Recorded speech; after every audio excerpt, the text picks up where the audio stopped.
ऐसा क्या हुआ जब खुद मां वैष्णो देवी आई अपने एक प्रिय भक्त सतेंद्र का प्रसाद ग्रहण करने। नमस्कार दोस्तों, आप सभी का हमारे YouTube चैनल में हार्दिक स्वागत है। दोस्तों, इस सच्ची घटना को सुनकर आप भी दंग रह जाएंगे। किस तरह मां वैष्णो देवी के दर्शन करने जा रहे भक्त का प्रसाद ग्रहण करने स्वयं माता को आना पड़ा। तो चलिए शुरू करते हैं मां वैष्णो देवी के इस अद्भुत चमत्कार को। ये कहानी हमें भेजी है उत्तर प्रदेश के कन्नौज जिले के रहने वाले सतेंद्र जी ने। दोस्तों, सतेंद्र जी बताते हैं कि वह एक अच्छे और संस्कारी परिवार के जन्म लेने के कारण उनका बचपन भगवान के प्रति बहुत ही स्नेहपूर्वक और प्रेम पूर्वक बीता है। माँ दुर्गा उनकी कुल देवी है और हम घर में अक्सर माँ दुर्गा का पूजा पाठ किया करते हैं। माँ दुर्गा के आशीर्वाद से घर में सब कुछ एकदम बढ़िया चल रहा है। श्रद्धा भाव कभी कम न करना, दुख में हंसना, गम न करना। घट घट की माँ की जनहारी है। घट घट की माँ जाननहारी है। हर लेगी सारी, हर पीड़ा तुम्हारी है। जय माता दी। बात तब की है जब हमने अपने घर में माँ दुर्गा अष्टमी का पाठ करवाया था। घर में पाठ संपन्न होने के बाद हमने माँ वैष्णो देवी के दर्शन करने का प्लान बनाया। सफर करीबन 17 से 18 घंटे का होने वाला था, तो हमने अपनी गाड़ी से ही जाने का प्लान बनाया ताकि हम आराम करके सफर कर सके। हम सभी पहली बार माँ वैष्णो देवी के मंदिर जा रहे थे, इसीलिए हमने माँ को भोग लगाने के लिए प्रसाद यानी कि सूजी का हलवा घर से ही बनाकर ले जा रहे थे।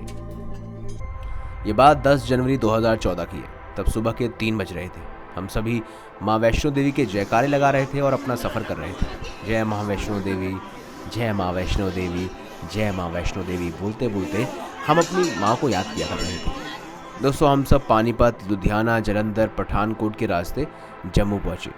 अब हमें जम्मू से कटरा पहुँचना था। कटरा से माँ वैष्णो देवी का सफ़र जो है वो पैदल का है यानी ट्रैकिंग है, इसीलिए हमें गाड़ी को जम्मू में ही पार्क करना पड़ा। हमें यकीन नहीं हो रहा था कि जो घटना हमारे साथ अब होने वाली है वो हमने कभी ज़िंदगी में सोची भी नहीं थी। जम्मू में गाड़ी पार करके जैसे ही हम आगे बढ़ने लगे तो एक बहुत ही बूढ़ी औरत हमारे पास आकर खड़ी हो गई और खाने के लिए खाना मांगने लगी। इस समय हमारे पास खाने के लिए कुछ भी नहीं था। हमारे पास सिर्फ माता के चढ़ावे के लिए लाया हुआ प्रसाद ही बचा था। वह बूढ़ी औरत बहुत ही बीमार सी लग रही थी, जिस कारण हमें कुछ समझ नहीं आ रहा था कि क्या किया जाए। अगर प्रसाद इन्हें दे देंगे तो माता को भोग में क्या चढ़ाएंगे, क्योंकि हमारे लिए उनकी जान बचाना भी ज़्यादा ज़रूरी था। दोस्तों, हमने माता को बिना भोग लगाए प्रसाद उन बूढ़ी औरत को ही दे दिया। प्रसाद खाने के बाद हमें उस बूढ़ी औरत के चेहरे पर एक अलग सी चमक दिखी। इसे देखकर हम बहुत खुश हुए। उस बूढ़ी औरत ने प्रसाद खाकर हमारे सर पर हाथ रखा और बोली, खुश रहो, और एकदम से गायब हो गई। हमने उन्हें ढूंढने की बहुत कोशिश की, मगर हमें वो दोबारा नहीं दिखी। पहली बार मैंने किसी को अपनी आंखों के सामने गायब होते हुए देखा था। काफ़ी देर हो जाने के बाद जब वो हमें नहीं मिली तो हमने मंदिर का मार्ग अपनाया और मंदिर की तरफ जाने लगे। हम पूरे रास्ते पर उन बूढ़ी औरत को ढूंढ रहे थे, उनकी बातें कर रहे थे। अभी हम मंदिर पहुंचे ही नहीं थे कि हमने देखा कि बहुत ज़्यादा सिक्योरिटी लगी हुई है, सारी दुकानें भी बंद हो रखी हैं। हमारे पास माँ के मंदिर में चढ़ाने के लिए कुछ नहीं है। हमने मंदिर के पंडित से विनती की, मगर उन्होंने कुछ चढ़ाने को मना कर दिया। हमने पंडित को उन वृद्ध महिला के बारे में बताया तो पंडित जी की आंखें खुली की खुली रह गई। वो बोले, बेटा, तुम बहुत किस्मत वाले हो जो तुमने उस बूढ़ी औरत को देखा। वो कोई और नहीं बल्कि स्वयं माता रानी है। ये तुम्हारी सच्ची भक्ति ही है जिसके कारण माँ ने खुद तुम्हारे पास आकर तुम्हारा प्रसाद ग्रहण किया। माता रानी सिर्फ अपने सच्चे भक्त को वो अपना रूप दिखाती है और आपका परिवार बहुत ही भाग्यवान है।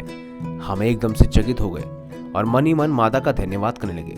तो दोस्तों, अगर आपको लगता है कि वो कोई और नहीं बल्कि स्वयं माँ वैष्णो देवी थी जिसने खुद आकर भक्तजनों का प्रसाद ग्रहण किया, तो कमेंट बॉक्स में जय माँ वैष्णो देवी अवश्य लिखें। वीडियो अच्छी लगी हो तो लाइक करें, चैनल को सब्सक्राइब करें और ज़्यादा से ज़्यादा शेयर अवश्य करें। मिलेंगे अगली बार एक नई खास वीडियो के साथ। अब तक के लिए बहुत बहुत धन्यवाद।